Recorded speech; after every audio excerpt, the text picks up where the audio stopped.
I can tell you about my little upbringing.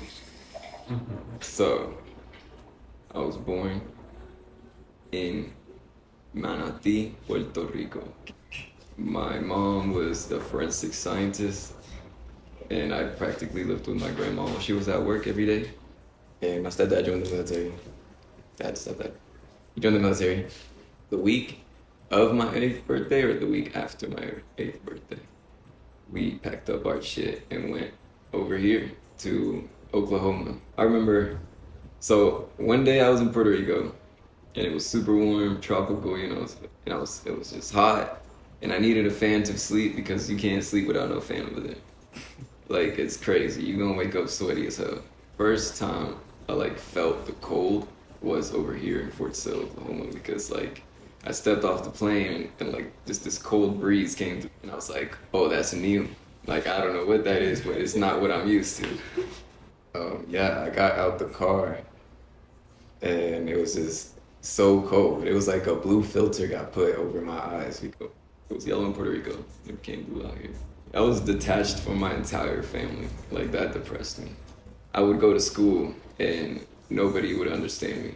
And I didn't understand them other than, like hand signs and stuff. It was a big deal learning English for sure. Because it was like not only was I able to meet people, make friends, and experience life, I was also able to like defend myself from the people that were taking advantage of me not knowing English.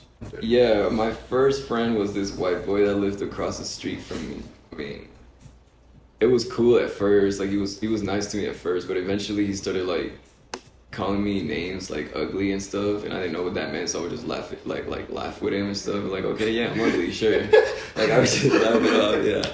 This is how my friendship ended with this kid. We were outside in my driveway skating, and he called me ugly, and I was like, interesting.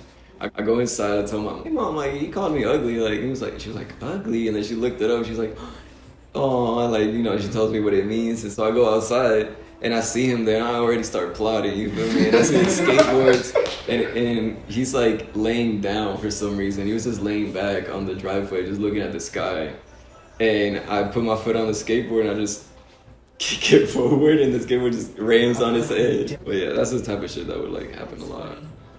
At the time period, did you feel like that was just like this is America, this is what it's like, kind of experience?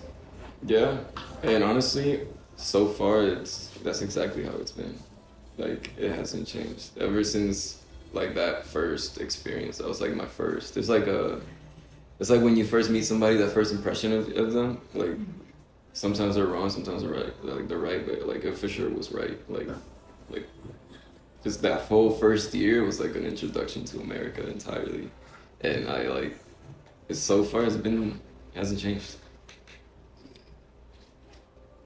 Are you going back? I want to. I want to raise my kids there. What's your favorite part about Puerto Rico? Oh, y'all gonna make me cry. My favorite part of Puerto Rico, damn.